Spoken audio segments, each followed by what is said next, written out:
हरे कृष्णा। तो कई बार आप सोचते होंगे कि इतनी मेहनत करते हैं फिर भी सफलता क्यों नहीं मिलती। देखिए ऐसा है, आपने यही तो गलती करते हैं आपकी, आपने सफलता को अपनी मेहनत से ना जोड़ के अपने रिजल्ट से जोड़ रखा है। आप कहेंगे ऐसा कैसे, तो भगवत गीता का प्रिंसिपल है ये, हमारे शिक्षा गुरु बहुत अच्छी तरह समझाते हैं इसको कि कर्मण्येवाधिकारस्ते मा फलेषु कदाचन। आपने सबने सुना होगा कि आपका किस पे अधिकार है, कर्म पर अधिकार है, फल पे अधिकार नहीं है। और फल पे अधिकार क्यों नहीं है, क्योंकि फल हमारे हाथ में है ही। आपके हाथ में क्या है, आपके हाथ में एफर्ट करना है। फ्रूट में क्या है, रिजल्ट में क्या है, वो आपको क्या पता। जैसे कि आपने बीज बोया, ठीक है, बीज बोना आपके हाथ में है। अब वो बीज बन के पेड़ बनता है और पेड़ बन के वो फल देता है, उसके बारे में अगर आप विचार करते रहोगे तो आपका काम नहीं होने वाला। आपको क्या करना पड़ेगा, बीज डालने के बाद आपको उसमें रोपण करना पड़ेगा, उसमें आपको पानी डालना पड़ेगा, ठीक है, उसमें आपको धूप देनी पड़ेगी, उसमें मतलब इस तरह से करना पड़ेगा कि उसको धूप भी मिले। तो अल्टीमेटली आपको एफर्ट करना पड़ेगा। अगर आप रिजल्ट के बारे में सोचते रहेंगे तो कैसे होगा काम। अगर मान लीजिए आपने ये सोच लिया कि भाई मेरा तो आनंद, मेरी जो सफलता है, मेरा जो आनंद है वो तो उसी में होगा कि जब ये बीज जो है ये बन जाएगा, फल दे देगा, तभी मैं आनंद रहूंगा, नहीं तो मैं दुखी रहूंगा। तो अब आप ये देखो कि आपने इतनी मेहनत करी, सब कुछ हुआ, और अगर मान लो फल नहीं आया, फिर आप तो दुखी रह गए, सारा जीवन भर दुखी रहे।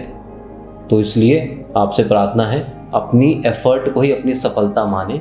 अपने जो गोल है, जो अल्टीमेट आप बना के चले हैं, उसको अपनी सफलता मत माने, है ना जी। वो तो आपने एक टारगेट बना दिया, ठीक है, अचीव होगा नहीं होगा, जो भी होगा वो देखा जाएगा, परंतु जो एफर्ट आप जो कर रहे हैं उसको आप अपना रिजल्ट मानिए, उसको उसी को अपना फ्रूट मानिए और उसके अनुसार चलिए। आप जिंदगी भर आनंद में रहिए। रिजल्ट ओरिएंटेड मत बनिए, एफर्ट ओरिएंटेड बनिए। ये भगवत गीता का प्रिंसिपल है, बिल्कुल।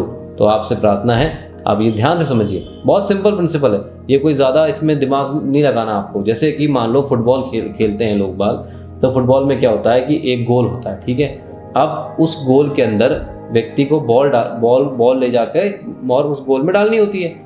तो अगर जो प्लेयर है वो केवल अपना एफर्ट ना करे, मतलब अपने जो फुटबॉल जो वो खेल रहा है, अलग अलग मूव्स दे रहा है जिससे कि वो इधर उधर लोगों से बचाकर, प्लेयर से बचाकर वो गोल की तरफ बढ़ रहा है, वो उसको क्या कर रहा है, उसको वो बॉल की तरफ उसका पूरा ध्यान है, अपने एफर्ट की तरफ पूरा ध्यान। उसको गोल दिमाग में है कि मुझे वहां जाना है, वहां मेरे को बॉल डालनी है, परंतु वो उस वक्त कर क्या रहा है, वो सोच किसके बारे में रहा है, वो बॉल को सोच रहा है कि मैं किस प्रकार बॉल को इधर उधर घुमा के वहां तक डाल दूं। तो आप भी अपने एफर्ट पे ध्यान देंगे, उसी को अपनी सफलता मानेंगे, तभी आप सुखी रह सकते हैं। परंतु जब अगर आप रिजल्ट पे जाएंगे तब तक आपके माइंड में टेंशन होगी और आप सुखी नहीं रह सकते। तो ये भगवत गीता का प्रिंसिपल है। पर अब प्रश्न ये उठता है कि आप मेहनत कर किस लिए रहे हो। आप किसी भौतिक वस्तु को प्राप्त करने के लिए मेहनत कर रहे हो, या फिर किसी ऐसी मतलब किसी टेम्पररी वस्तु को प्राप्त करने के लिए मेहनत कर रहे हो, या फिर किसी परमानेंट वस्तु को प्राप्त करने के लिए मेहनत कर रहे हो। तो अगर आप टेम्पररी वस्तु को प्राप्त करने के लिए इतनी मेहनत कर रहे हो तो क्यों लाइफ वेस्ट कर रहे हो अपनी, क्यों टाइम वेस्ट कर रहे हो अपना। तो मेहनत करो एक परमानेंट वस्तु को प्राप्त करने के लिए, परमानेंट व्यक्ति से रिश्ता स्थापित करने के लिए, जिससे कि आप जीवन में परमानेंट आनंद प्राप्त कर सको, है ना प्रभु जी। जैसे कि मान लीजिए दो पहाड़ हैं, बड़े बड़े पहाड़ हैं, और एक पहाड़ के ऊपर क्या है, डायमंड है, ठीक है, बहुत बड़ा जबरदस्त डायमंड है, अरबों खरबों रुपए की कीमत है उसकी। अब आप क्या करते हो, आपको वो दो पहाड़ सामने हैं, अब आप क्या करते हो, फटाफट एक पहाड़ पे कूद जाते हो और उस पर चढ़ना शुरू कर देते हो। अब वो जो पहाड़ है, उस पहाड़ के ऊपर कुछ डायमंड है ही नहीं, वो सूखा है, कुछ नहीं, वहां ऊपर जाके कुछ नहीं कर सकते आप, कुछ नहीं मिलेगा आपको। और ये पहाड़ जो है, इस पहाड़ को चढ़ने के बाद आपको क्या मिलेगा, डायमंड मिलेगा। बिल्कुल, मेहनत आपने उस पर भी वही करी, उस पर भी वही करी है, अपना समय अपना वही आपने उसमें भी गंवाया, इसमें भी गंवाया, है ना। उसमें तो यूटिलाइज हुआ क्योंकि आपको डायमंड मिला, और उसमें आपने सारा वेस्ट कर दिया। क्यों? क्योंकि आपको कुछ नहीं मिला। अंत में वहां भी नीचे भी जीरो थे और ऊपर गए, ऊपर भी जीरो, परंतु यहाँ नीचे जीरो हो परंतु ऊपर क्या मिला, डायमंड मिला। तो आध्यात्मिक ज्ञान लीजिए, स्पिरिचुअल नॉलेज लीजिए और उस डायमंड को प्राप्त करिए। वो डायमंड क्या है, वो हीरा क्या है, भगवान श्री कृष्ण, उनको प्राप्त करने का प्रयास करिए, उनकी सेवा को प्राप्त करने का प्रयास करिए।